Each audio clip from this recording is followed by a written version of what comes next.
사랑해 주님, 감사합니다. 오늘도 주의 말씀을 붙잡고 하루를 시작합니다. 이 하루의 삶이 주님 안에서 형통한 삶이 되게 하여 주시옵고, 말씀대로 살아가다가 말씀대로 승리하는 진정한 자유로운 삶이 되게 하여 주시옵소서. 예수님의 이름으로 감사드리며 기도드립니다. 아멘.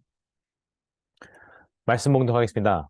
봉독할 말씀은 마태복음 7장 13절부터 20절까지의 말씀입니다.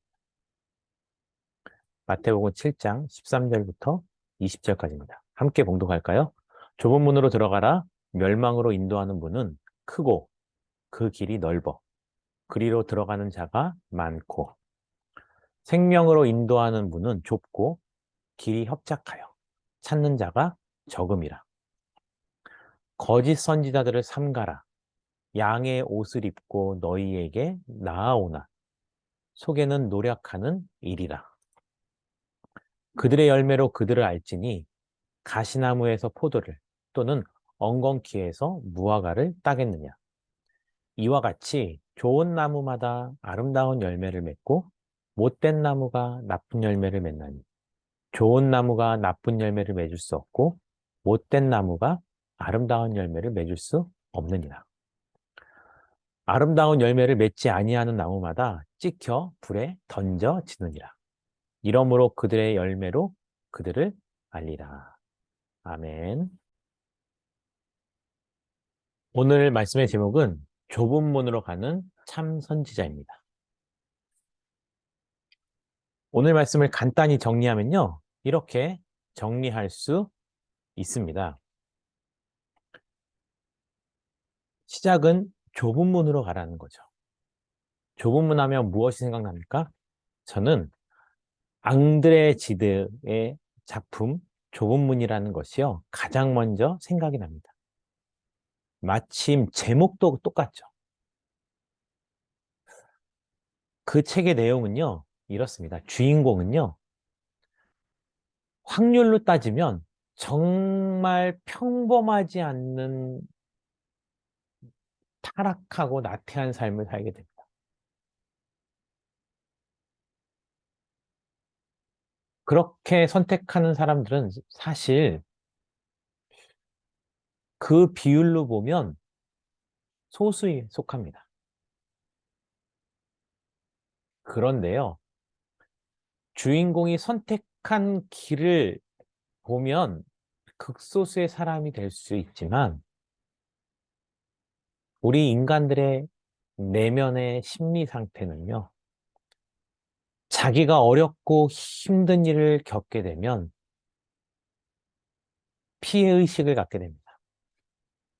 그리고 그 피해의식에서 내가 잘못한 것에 대해서도 어제 말씀처럼 나에 대해서는 관대한 기준을 가지고 있고 남에 대해서는 아주 엄격한 기준을 가지게 됩니다. 그래서 자기가 무언가를 잘못했을 때는 자기 탓이 아니고 남 탓으로 여기고 그것을 회피하려고 합니다. 주인공은 그가 걸어간 그 길 하나만 보면 남들이 많이 가지 않는 길인 것 같지만 사실 수많은 인간들은요, 자기의 고난과 아픔과 어려움 앞에서 남 탓을 하며 열등감에 빠지거나 피해의식을 갖거나 그로 말미암아 그 주인공처럼 자기 자신이 망가질지언정 끝까지 남 탓만 하며 자기가 살아가고 싶은 대로 그렇게 살아가고 그렇게 살아오면서 인생을 통해서 겪게 되는 수많은 피해와 아픔들, 나의 가족과 나의 이웃들이 그 아픔을 함께 지고 있음에도 불구하고 전혀 그들의 고난, 고통은 눈에 보이지 않는 것이 현실이고 대부분의 사람들이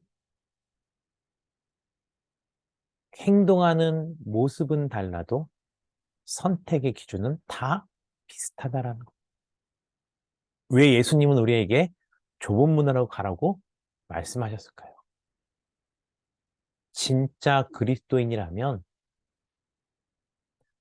나를 둘러싸고 있는 환경이 아무리 어렵고 고난이라 할지라도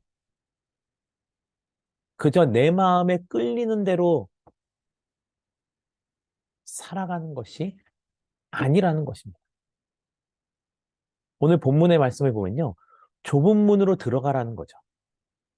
멸망으로 인도하는 문은 크고 그 길이 넓대요.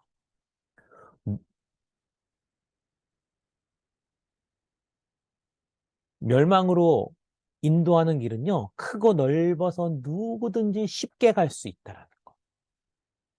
남들이 다 그렇게 선택하고 행동한다 그래서 똑같이 행동하면 안 됩니다.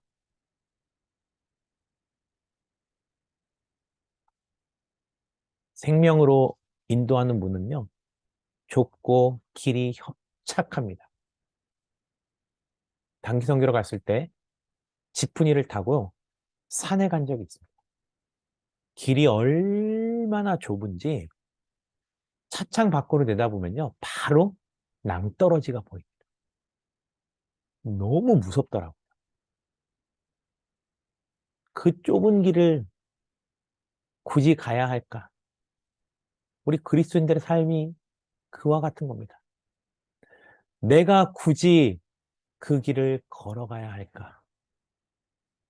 하지만 그 길이 주님이 원하시는 길이라면 가는 겁니다. 오늘의 본문 말씀의 초점은요, 잠시 비유를 통해서 우리의 모습을 들여보게 합니다. 어떤 비유냐면요, 거짓 선지자와 참 선지자를 비유하고 있습니다. 거짓 선지자들은요, 양의 옷을 입고 너희에게 나온다라는 거죠. 양의 옷을 입고 너희에게 나오기 때문에 그들의 외적인 모습은, 그들의 외적인 모습은 마치 양을 위해서 자기를 희생하는 것 같지만, 양을 위해서 자기를 희생하는 것 같지만, 결국은 노략질하는 일이라는 겁니다. 양의 생명과 재산과 모든 것을 다 빼앗아 갑니다. 그래서요, 결단코 좋은 열매를 맺을 수 없습니다. 가시나무와 엉겅퀴 같은 그러한 악한 열매를 맺을 수밖에 없습니다. 참 선지자는 어떤 사람일까요? 좁은 문으로 가는 사람입니다. 그리로 가는 사람이 많지 않지만 하나님이 원하시면 그 길로 가죠. 진짜 선지자는 어떤 사람일까요? 양을 잡아먹고 노략질하지 않습니다. 오히려 양을 위해서 자신을 희생합니다. 참 선지자는요, 그로 인해서 좋은 열매를 맺을 수밖에 없습니다.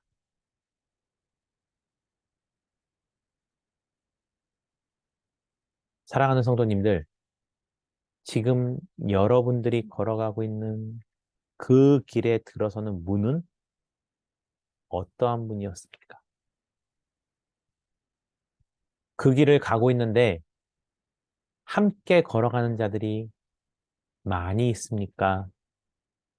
좁고 협착하여서 함께 가는 자들이 적습니까?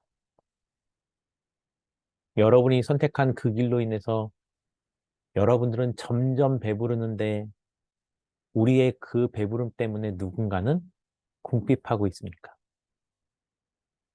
아니면 나로 인해서 다른 사람들이 더 풍요로워지고 있습니까? 여러분들이 지금 맺고 있는 열매는 좋은 열매입니까? 나쁜 열매입니까? 우리 다 함께 이렇게 기도하고 각자 기도하고 마치도록 하겠습니다. 내가 가고 싶은 길이 아닌 하나님이 원하시는 길을 선택하게 된다고. 또 좋은 열매를 맺는 참 선지자를 따르는 삶이 되게 해달라고. 또 우리가 그러한 참된 선지자와 같은 삶을 살게 해달라고. 교회를 위해서 이렇게 기도하겠습니다. 생명이 되어 나의 가정과 교회와 지역사회를 더욱더 아름답게 만들어준다는 그리스도의 백성들이 된다고 다 함께 자유롭게 기도하고 마치도록 하겠습니다. 기도하겠습니다.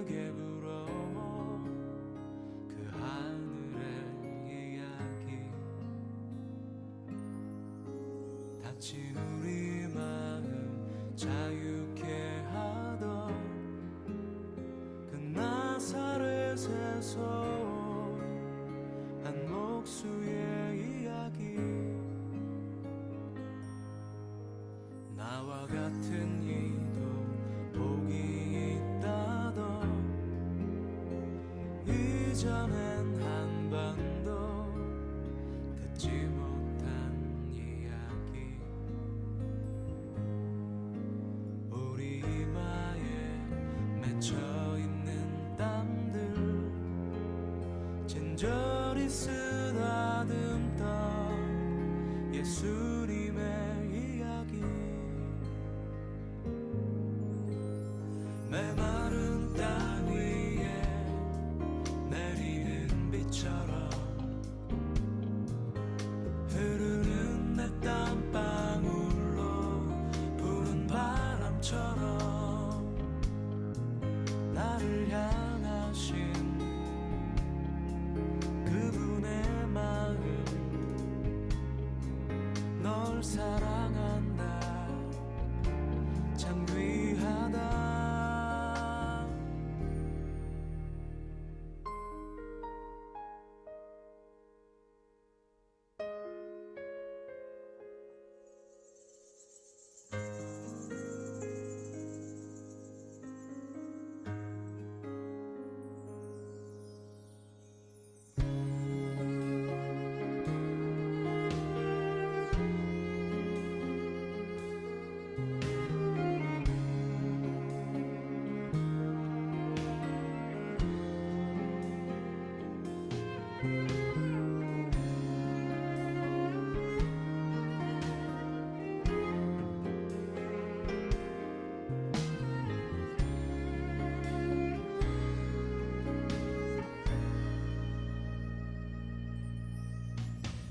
메마른 땅 위에 내리는 비처럼